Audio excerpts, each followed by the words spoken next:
parece simple, pero en las manos correctas puede ser una forma de contar algo. Hoy en Contracorriente queremos entender qué hay detrás de la cerámica. David, gracias primero por acompañarnos y cuéntame un poco de cómo llegaste a todo este mundo de la cerámica. Bueno, gracias por la invitación y realmente la cerámica ya lo llevo haciendo bastantes años. Yo desde que estaba en la universidad siento que fue como el material predilecto que me cautivó. Entonces pasé por varias fases de exploración, la pintura, el dibujo y el grabado, pero en realidad me sentía muy libre con el trabajo en la arcilla, entonces sentí que era como el medio en el que quería desarrollarme como artista. Y para quien no conoce mucho sobre este mundo de la cerámica, ¿cómo explicarías todo lo que hay detrás de una pieza? La verdad es que es un tema muy trivial. El desconocimiento de la gente hace que no valoren el material y lo que conlleva. Siempre yo en mis clases les digo como que en la cerámica se trabaja la paciencia y el desapego. Hay 5 pasos fundamentales dentro del proceso de la cerámica que llega a tener un tiempo de hasta 2-3 semanas. Y aún así no te dice que la pieza vaya a salir, porque al final el horno es el que decide si tu pieza resiste o no. Entonces, siempre es como que se le hace comprender a la gente que esto es contracultura al ritmo acelerado actual, sino que es un proceso más lento de encontrarse a ti mismo y explorar el material.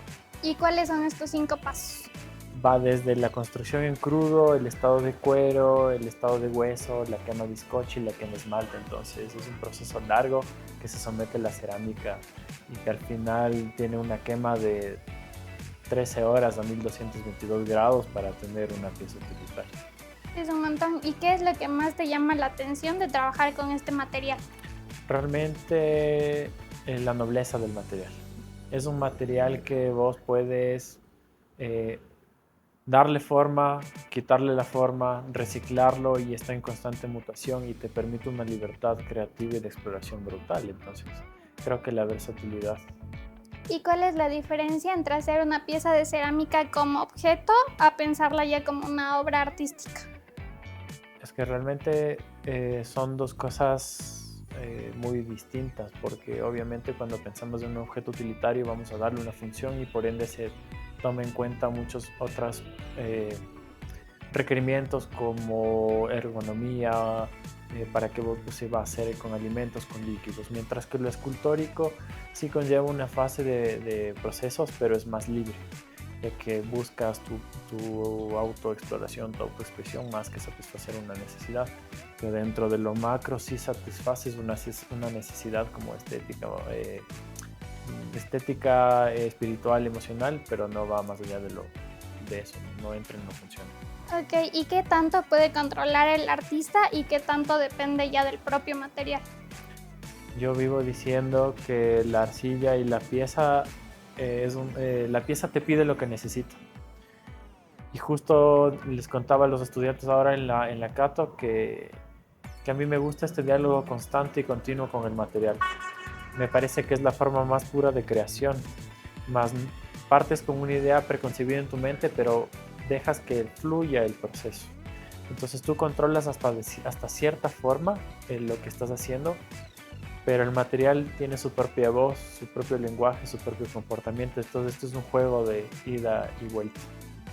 ¿Y qué parte del proceso puede quedar desapercibida para quienes ya solo vemos la pieza final? Todo, Sí. todo. La gente no conoce y eso es muy triste porque la cerámica tiene una historia de más de 500 años en el país. Culturas precolombinas, he encontrado piezas de culturas precolombinas aquí que tienen un desarrollo y una experimentación en la cerámica brutal. Si nosotros vamos a los museos como el MUNA, visitamos la reserva, vemos que ellos ya trabajaban con sonidos, con engobes, con esmaltes que la gente en realidad no entiende. Pero eso es un problema que hay que trabajarlo desde el ámbito de la educación, como educar a la gente es muy importante para que valorice y entienda lo que es el proceso artístico o valore la cultura como tal. Y cuando una pieza no termina como tú lo esperabas, ¿tú lo sientes como un error o como otra posibilidad? Nunca la cerámica te da esa posibilidad abierta. Nunca es un error, todo es un aprendizaje al final. Y dentro de la cerámica hay técnicas japonesas que te permiten trabajar esto de la ruptura o la herida. como la técnica del kintsugi. Entonces muchas veces cuando una pieza se rompe en el horno, simplemente es una nueva oportunidad de trabajarla. En Japón, como te digo, esta técnica se basa en que cada fisura y cada ruptura simplemente le hace como más única, y por ende en las heridas está lo hermoso y lo perfecto de la pieza. ¿Y qué crees que busca una persona cuando decide trabajar con sus manos en una época tan rápida como ahora? La desconexión. Simplemente esto te permite, es un ejercicio que te permite estar en el presente, conectar tu mente con tus manos, las emociones, las sensaciones, el estar ahí. Entonces yo creo que ahora ha habido un auge brutal de la cerámica, y es por esto, ¿no?, que nos sentimos tan acelerados, tan a contrarritmo, mucha presión, y también que salimos de una época post-COVID donde la gente también estaba como muy encerrada. ¿Y qué le dirías o qué puede contar una pieza de cerámica sin necesidad de palabras? Todo. La pieza misma habla. Cada persona cuando trabaja, la forma de trabajar te da un rasgo único en la pieza. Cuando pules, cuando raspas, cuando lijas, cuando amasas, le das un lenguaje. Entonces la pieza por sí sola te comunica algo. No necesitas hablar para entender. El arte es muy visual y la cerámica es igual. ¿Y la pieza que tienes ahorita puesta, qué significa para ti? Para mí es como esta burla a lo formal, a lo políticamente correcto dentro de un ámbito donde el arte se considera elitista. Entonces es como que juego con esta burla a los eventos formales, y es una retórica y una poética sobre eso. Entonces es como mi forma de verme elegante, es lo más formal que utilizo en un evento formal. Y ahora, para finalizar, ¿nos puedes contar un poquito acerca de la última obra que tienes? Sí, justamente terminamos de inaugurar una muestra en la Galería La Parterre, que pertenece a la Universidad Católica. Fuimos seleccionados en una convocatoria pública para participar de una residencia de arte llamada La Pajarera. Y hace muchos años, desde el 2023, yo vengo trabajando con el universo. Me llama mucho la atención el espacio y el origen de la vida. Tuve la oportunidad en Buenos Aires explorar esto desde lo macro, donde trabajé con la onda como un mecanismo de expansión y el origami y la flor como la semilla de la vida. Y en esta residencia llevo la teoría de la panspermia, que más allá de lo macro nos centra en lo micro, en los microcosmos del microuniverso. Y básicamente desarrollo este concepto de que los microorganismos que habitan en el universo son los que moldearon la Tierra para generar la vida. Y en base a esto hago exploración en dibujo, en fibras de plantas, en fotografía análoga, en cianotipias, en instalación cerámica y en videoarte. Y la muestra va a estar abierta hasta el 3 de julio en la Galería Parterre. David, muchísimas gracias por acompañarnos en este ti. episodio de Contracorrientes. Y después de conversar con David, faltaba entender la cerámica desde otro lugar, las manos. Por eso fuimos a Terracota Studio, donde el barro deja de ser una idea y empieza a tomar forma. La cerámica no empieza con una pieza terminada, empieza con una materia blanda, silenciosa, todavía sin destino. El barro exige una atención distinta, no permite la prisa.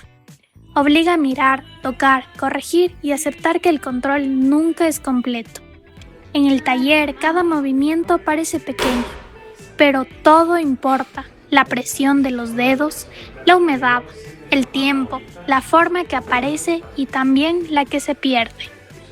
Trabajar con barro es entrar en otro ritmo. Por un momento, el ruido de afuera queda suspendido y solo existe lo que ocurre frente a las manos. La cerámica también enseña a soltar el resultado. Una pieza puede cambiar, quebrarse o salir distinta después del horno, y aún así, eso no cancela el proceso, porque en este oficio, crear no significa dominar la materia. A veces, significa escucharla. Hemos acabado nuestra super tacita después de 2 largas horas, un tigre en la pierna, de que la Lupita casi creo que quedó decente su sol. Comparado con el episodio de los tatuajes, quedó muy lindo su sol. Es que ahora ya no me vibró la pieza. Y este va a ser nuestro prox, que lo vamos a poner en el set para recordar siempre este momento. Y si tienen tiempo, Pásense por este taller, estuvo muy interesante. Sí, muy bonito. es Terracota Estudio, queda en el centro y pueden aprender cosas nuevas y sobre todo de la paciencia si quieren desconectarse un ratito del mundo. Porque nos hace mucha falta paciencia. Vivan el presente.